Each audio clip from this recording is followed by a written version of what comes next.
Това е една много така спонтанна презентация, понеже предния път чух, че нямало достатъчно потребители на OpenStack в България. Исках да покажа също, че има. Просто, може би, повечето ги е страх да се престрашат да си кажат. Казвам се Николай Милованов, работя в Нов български университет и също така и на други места. В OpenStack е нещо, което винаги по принцип клауда ни е вълнувал и в МБУ също миналата година решихме доста да се реорганизираме, така да промениме някои от програмите, които преподаваме. И съответно се замислихме, че аджеба не става само така да говориш, ами трябва нещо друго, трябва ресурси, тия хора, трябва някакси да им създаде среда да работят заедно, да използват ресурси заедно. И така се появи това нещо и така всъщност се появявам и аз тук, поради тези причини. Иначе за университета, който не знае, това е първия и мисля, че все още най-голямия частен университет в България. Те са, така, от гледна точка на образованието са направили доста неща първи, което не е никак лошо. В момента е сравнително голям, има около 14 000 студента, но е главно хуманитарен. Демек, повечето от тези студенти учат хуманитарни дисциплини. Техническите дисциплини реално са в два департамента. Това са телекомуникация и информатика. И, да знам, OpenStack е в еди коя си сграда, в еди коя си лаборатория. Но като тръгнахме да преправяме програмите, се появиха доста проблеми. Също имаме доста различни курсове. Освен това има някакви research проекти, които са обикновено някакви грантове, свързани с всевъзможни програми. Имаме лаборатории, които трябва да поддържаме, за да имаме акредитация. Мисля, това е изискване на държавата, за да си университет. Тя имаш определен брой преподаватели, определен брой лаборатории, за да можеш да даваш тъпи, така да се каже. Тези лаборатории са доста различни. Има такива, където хората ползват осцилоскопи и волтметри, било аналогови, електронни или виртуални, примерно, до такива, в които има телефонни централи, има какво дълго има, примерно, лаборатория, която е свързана с storage и други подобни неща, мисля, че от HP Darena. Да, има доста всъщност, не са толкова малко нещата. Освен това искахме някакси да създадем условия, където студентите да работят по разни проекти, които идват от някакви организации български. Ако някой иска нещо да му се разработи, някакси да създадем такава студио атмосфера, да се съберат хората, да имат ресурси, къде да работят, къде си деплойнат нещата, къде да се виждат от интернет и така нататък. Реално погледнато всичкото това, като стигнеш до дъното, виждаш, че зависи всъщност точно от това, което е един OpenStack. Тя ти изчислителни ресурси, тя ти мрежа, тя ти storage. И това нещо трябва да е доста така еластично, тъй като курсовете се случват адхок. Всъщност курсовете са сравнително планирани, но другите неща са абсолютно адхок. Може да се напише проект сега и той се случи след година и половина и тя се реализира за точно един месец всъщност. Да ти тяват ресурсите тогава. Така, значи как подходихме ние? Аз като типичен мрежови инженер направих един дизайн, в който така инкорпорирах всичките наши лаборатории и така опитах се да разбера какви са нашите конкретни нужди. Този дизайн предполагаше, че трябва да бъде интерконектнат към инфраструктурата на МБУ. Че МБУ има административна част и академична. Те нямат много общо помежду си. Просто едната работи за другата. Но реално погледнато те са две отделни губерни. Така че IT отдела и IT хората, те си имат собствена инфраструктура. Така да свързахме се по BGP. Получихме си адресно пространство, така дефинирахме кои вилани за какво могат да се ползват, кои IP адресни рейнджове и различни правила, чисто мрежови. В крайна сметка дизайна предвиждаше, че всъщност всичките лаборатории ще бъдат свързани към OpenStack OpenStack-а. Ще бъде направен такъв, съответно. И че, нали, съответно, в този OpenStack ние, нали, студентите могат да ги разцепваме по екипи, което прекрасно се свързва с идеологията за тенанти. Им даваме квоти и съответно същото и за преподавателите или за, така, кажем, тези, които се занимават с наука, също по същия начин. Тъй като все пак нямахме много ресурси, идеологията беше, че всъщност 4-5 човека ще бъдат един тенант с някаква конкретна квота. И това горе-долу изглежда така. Нали? Има различни лаборатории, има мрежови кор, който от няколко не е чак толкова големи рутърчета, и пиваме навънка през мрежата на МБУ IT дирекция към IPv4 и IPv6. Съответно, някои от лабораториите имат връзка към PSTN, примерно, или към други такива външни мрежи. OpenStack седи в дъното, като всъщност той, като деплоймент е CentOS 7 базиран. Първоначално е деплойнато с RDO, нали, стартирали сме от Icehouse, в момента сме на Juno. RDO-то е нещо, което, честно казано, то повече от първоначален деплоймент с него трудно може да се направи. Мисля ми, поне всеки един сетъп, който аз съм виждал, винаги се налагало доста да го кастомизирам. То няма да направи много от хубавите неща, примерно, които колегата от HP ви показа преди малко. Вие аз сами да си ги направите. Дали ще следвате гайда, който той ви пренасочи, който между другото не е само на няколко месеца. Имаше го и преди това и не беше чак толкова лош. Но като цяло ще тя доста човек трябва да прочете и да хване идеологията на OpenStack, как те се развиват, какво смятат да правят, какво са направили, къде са се попровалили и така нататък. Общо ето това е сетъпа, нали, всъщност RDO-то го ползваме, за да си добавяме лесно хипервайзови мрежови нодове и да имаме стандартен подход за пакетите и за депенденсията между тях. Хубавото на RDO-то, между другото, че то си е общото стандартни OpenStack пакети за Red Hat. Не са кастомизирани. Сега, примерно, ако някой ползва Ubuntu Mass или подобни неща, там даже е доста по-лесно, но просто пакетите имат неща на Ubuntu. Общото компютър се състои от няколко сървъра. Те не са купувани за тази цел. Те са идвали от всевъзможни други проекти, откъдето сме ги събрали, някои сме ги дарили лично.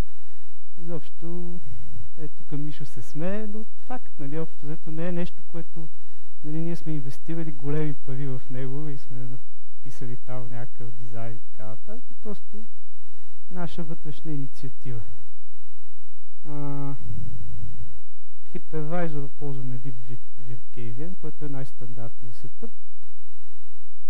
Лично аз съм пробвал и други. Общо ето най-интересно с VMware. Там историята е много готина. Те почти всяка версия на OpenStack идват и с ново решение, което обикновено се казва и по различен начин. Обикновено комуникацията е пичова от VMware. Искаме да пробваме еди какво си. Ама ние не знаем. Питайте OpenStack. Добре. Кой точно OpenStack да питаме? След известно време обикновено се сеща, ама ние ще имаме ново решение в следващата версия и така нататък.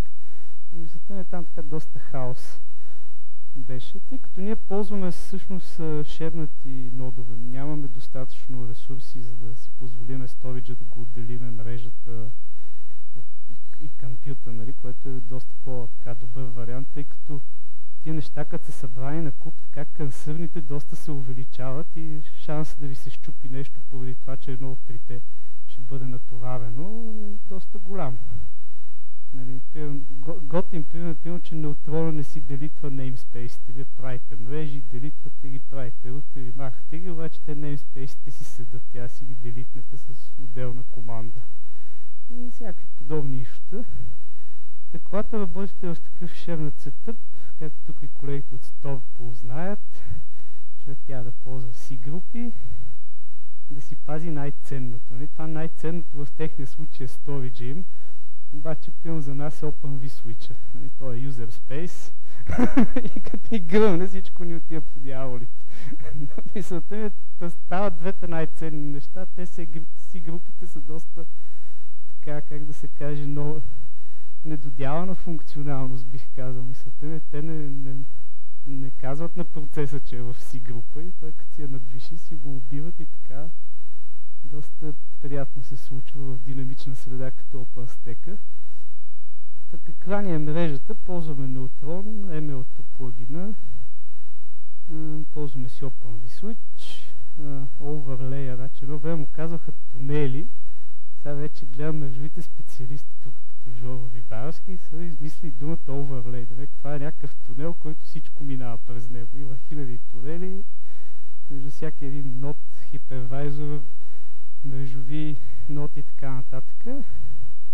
Ето, при нас тия тунели са VXLAN, това означава до 65 000 горе-долу. Мисля, че дай Боже някога ги стигнем, ма надали. Значи това е готино с CentOS, примерно там интерфейсите идват с някакви странни имена. В крайна сметка, вие като почвате да ползвате някои от тия хубави тулове, като RDO-то, като какво беше това тук, TriStack може би се казваше, или Ansible, или каквото и да е, те обикновено така предполагат всъщност, че интерфейсите ви на различните възли ще се казват по еднакъв начин.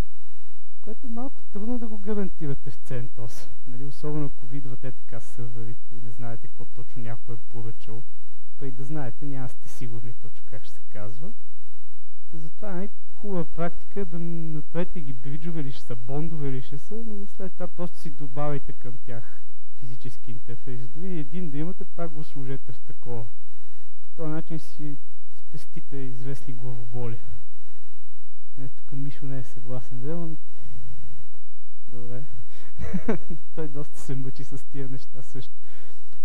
Така, значи, External Networking ни е чисто VLAN базиран. ML2 го позволява и OpenVSwitch, като имаме различни VLAN, които отиват към различните ни лаборатории, плюс към интернет. Нали, просто имаме Multiple External Networks. Нали, примерно, повечето от тия учаци там, дето го деплойват, те ще ви го деплойват с една такава. Вие ще трябва да си поиграете, за да го направите с множество.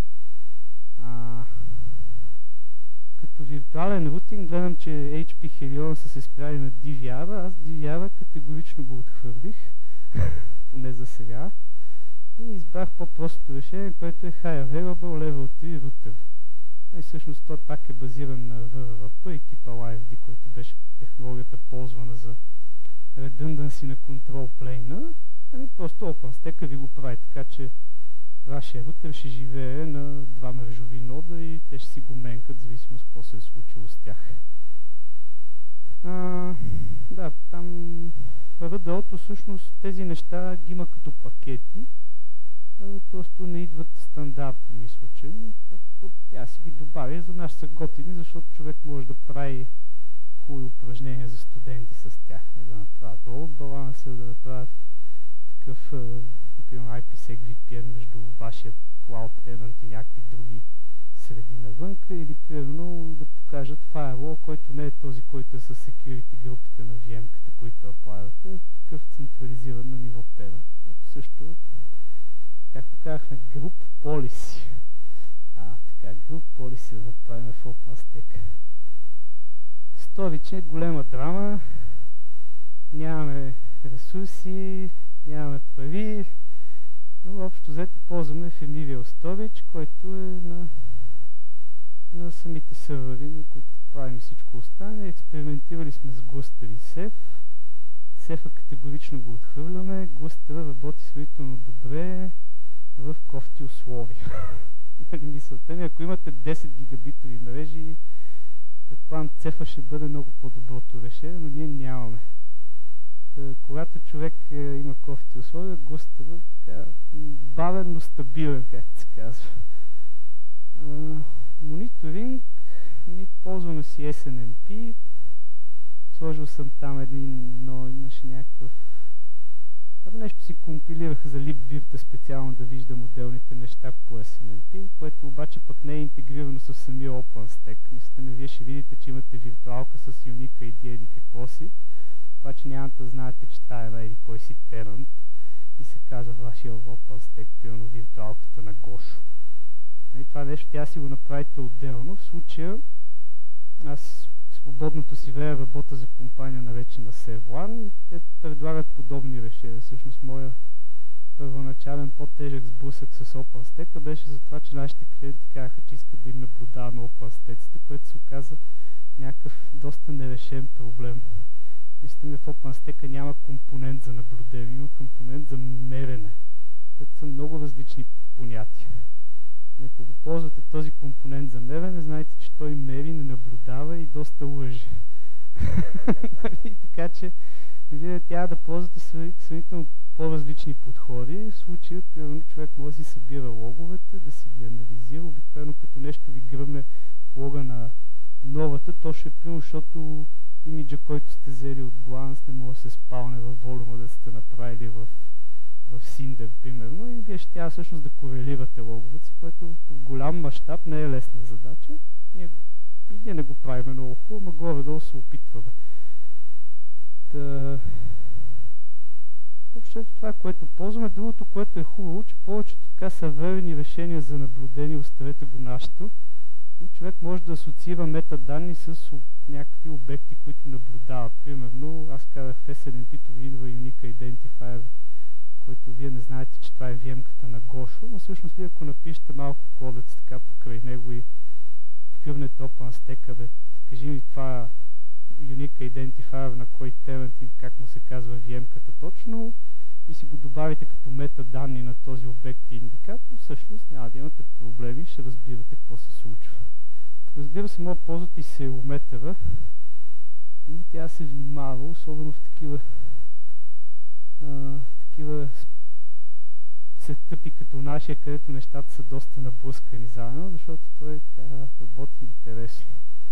Взима доста ресурси и всъщност, знам ли, общо взето ние не взимаме пари за нашия клауд, безплатен е студенти, така че всъщност ние трябва много да го мериме.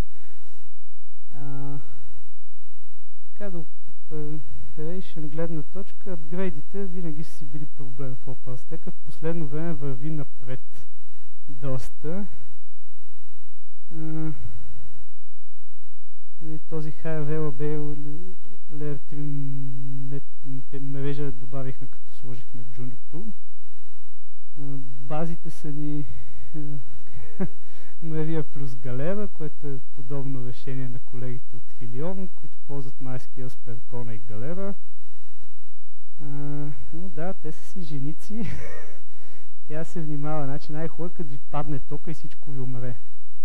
Тогава тия клъстерите не ще да се дигат, защото всички те работят, когато един-два възди са умрели, ама останалите са горе.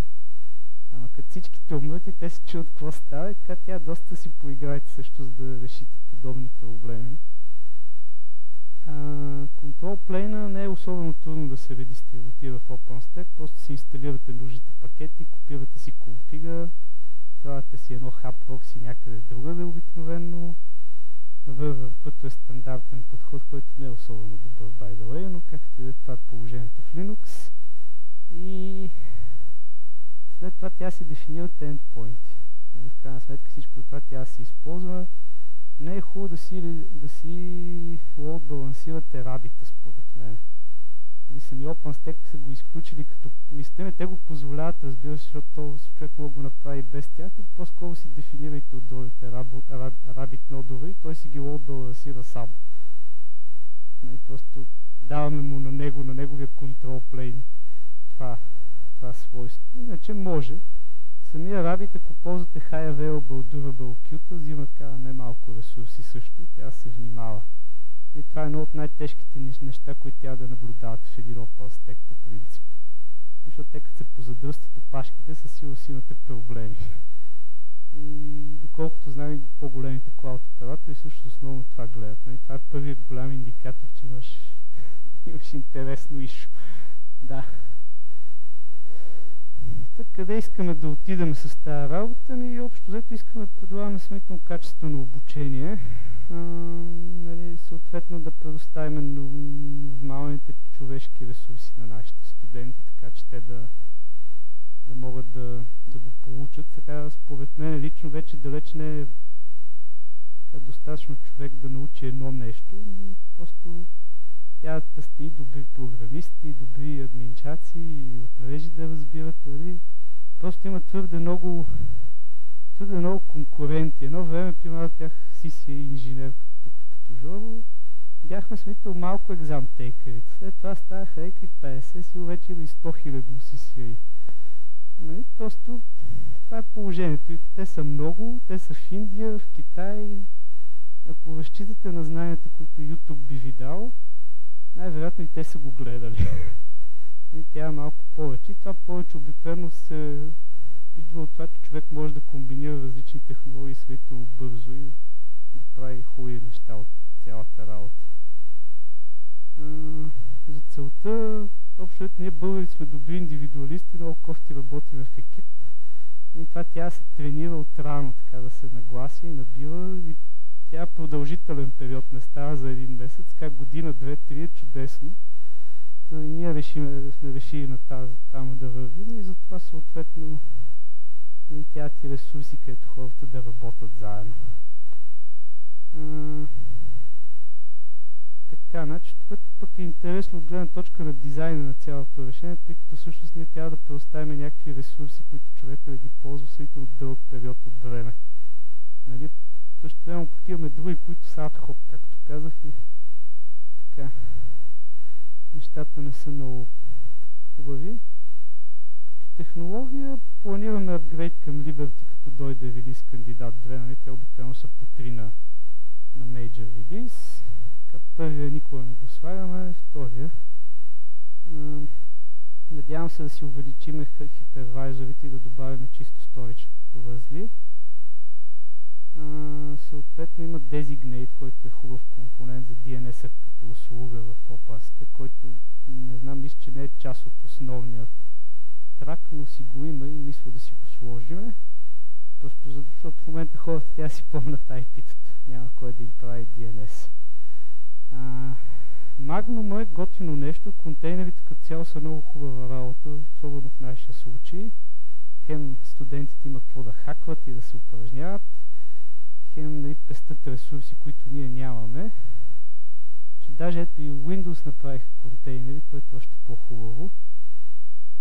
Но контейнерите имат така известни проблеми. Нали? В Docker няма концепцията за tenant или за tenant network, освен Flannel, примерно. Всъщност комбинацията от контейнери и OpenStack доста добре се припокрива, защото OpenStack ги има тенантите, мрежите, работите. Контейнерите са един вид, друг вид виртуализация. Magnum не знам, що не излезе, но не излезе като официален компонент. Може би в следващия релиз ще го има, не съм сигурен. Ако дойде, ние ще си го сложиме.